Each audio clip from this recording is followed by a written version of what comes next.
Xena Communications brings you this segment of the Sports Narrative Radio Show, offering customizable network cameras with installation for residential and commercial properties in the greater DFW area. Call or click today to set up your free consultation. What's shocking to me is the fact that, there's a lot of talk about how they were going to find, they've been trying to work on a compromise and say, hey, look, let's try to make something work. And Brady's like, no, I'm not compromising at all. Yeah. So finally, when they say, all right, fine, then we're going to uphold it. And what basically happened was they said, so where's the phone with all the text messages? Oh, I destroyed that. What? Oh, he destroyed his phone. Gave it to his assistant to destroy. And he said that. He just happened to destroy it right before he was supposed to meet with the investigators the first time. And this is a problem for Brady when it comes to battling the suspension. However, this is being taken to a level where people say, oh, this doesn't make any sense to me. Why would you destroy this phone? Yeah, well, why?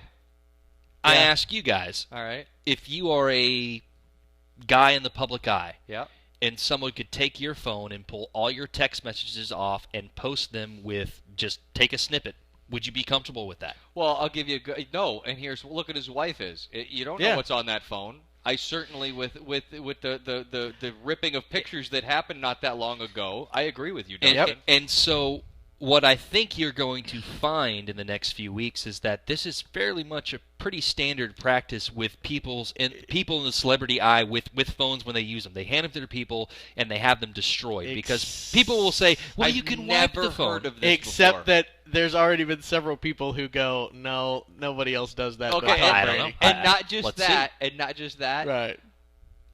You're destroying it for a reason. If that's the case. Not Brady necessarily. looks horrible here. No. Well, he's looked horrible from day one. But this is the first. I mean, destroying evidence to get out of trouble. There's a that's the leap you're making to.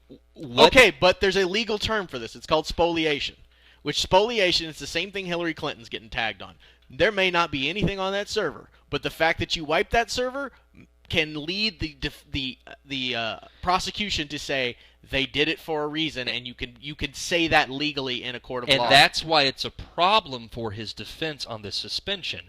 However, it's the same thing with Aaron Hernandez. Remember when we had Aaron we said there Hernandez was destroyed. Hold on, Aaron Hernandez destroyed video cameras around his house. That's a little bit different than someone who's in the public spotlight. Let me just let me finish my point, and then you guys can dogpile, and I'll keep Go my mouth ahead. shut. Perfect. It's different from someone who is sitting there saying, I don't want this phone to get out there and people to pull the information off aside from the investigation and take a text, a picture, whatever, and sell it to TMZ for $20,000. Hillary Clinton said the same thing. I don't care Now about hold Hillary on. Clinton. We're talking This about is football. story. No, hold on. Find more by subscribing to this channel and visiting us at www.thesportsnarrative.com. Join us every Wednesday at 9 p.m. Central for a live edition of the Sports Narrative Radio Show hosted by Xena Communications.